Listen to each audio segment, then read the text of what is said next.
എൻ്റെ കൂടെ എൻ്റെ ഓഫീസ് ട്രിപ്പിന് വരുന്നു എന്നാ വായോ. ഹിൽ പാലസിലോട്ടല്ല കേട്ടോ, ഇവിടെ കാത്തു നിൽക്കാമെന്നാണ് ഞങ്ങൾ പറഞ്ഞത്. കാത്തു നിൽക്കുന്ന നേരം വെളുത്തേ അല്ലാതെ ബസ് വന്നില്ല. അങ്ങനെ അവസാനം ബസ്സും വന്നു. ബസ്സിൽ നിന്ന് ചാടി ഞങ്ങളുടെ ടീയിൽ ഞങ്ങൾ സ്വീകരിക്കാനും ഇറങ്ങി.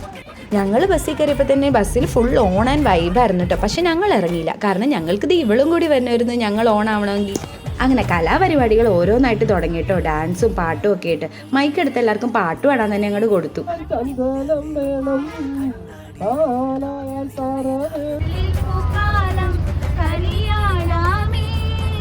ഒരു ട്രിപ്പൊക്കെ പോകുമ്പോൾ പാടാൻ പറ്റിയൊരു പാട്ടല്ലല്ലേ, പക്ഷെ പെട്ടെന്ന് മൈക്ക് വന്നാൽ പിന്നെ ഞങ്ങൾ എന്ത് പാടാനാ. അങ്ങനെ ഞങ്ങൾ തൊടുപുഴയിൽ ബ്രേക്ക്ഫാസ്റ്റ് കഴിക്കാനുള്ള സ്പോട്ടിലെത്തി. ഈ ചേട്ടനായിട്ട് ഞങ്ങൾക്ക് ഫുഡൊക്കെ സെർവ് ചെയ്ത് തന്നെ. ഫുഡ് കഴിച്ചപ്പോഴത്തേക്കും ഞങ്ങൾ ഫുൾ ആക്റ്റീവായി.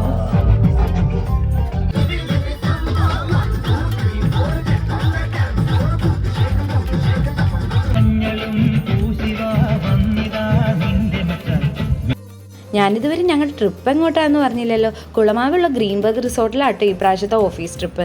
അങ്ങനെ ഞങ്ങൾ റിസോർട്ടിലെത്തിയിട്ടോ. റിസോർട്ടിലെത്തി കുറച്ച് ഫോട്ടോസും വീഡിയോസൊക്കെ എടുത്ത് വെൽക്കം ഡ്രിങ്കും കുടിച്ച് ഞങ്ങൾ റിലാക്സ് ചെയ്തു. ആ സമയത്ത് അവർ ഗ്രൂപ്പായിട്ട് ആക്ടിവിറ്റീസും സെപ്പറേറ്റ് ഗൈഡിനെയും പ്രൊവൈഡ് ചെയ്തു.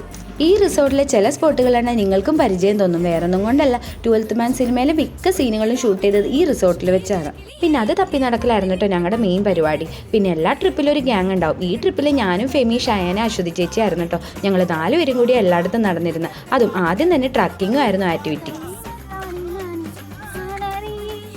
ട്രക്കിംഗ് ആണെന്ന് പറഞ്ഞപ്പോൾ നല്ല ഉത്സാഹത്തോടെ കയറിയെങ്കിലും കുറച്ച് കഴിഞ്ഞപ്പോഴത്തേക്കും കാറ്റുപോയ ബലൂൺ പോലെ പാറപ്പുറത്ത് പോയി ഇരിപ്പായിരുന്നു. അത് ഞങ്ങളുടെ കൂടെ ഞങ്ങളുടെ ടീയലും ഉണ്ടായിരുന്നു. അപ്പോൾ പാട്ടിന് വേണ്ടി വെയിറ്റ് ചെയ്യും. അപ്പോൾ ബൈ ബൈ.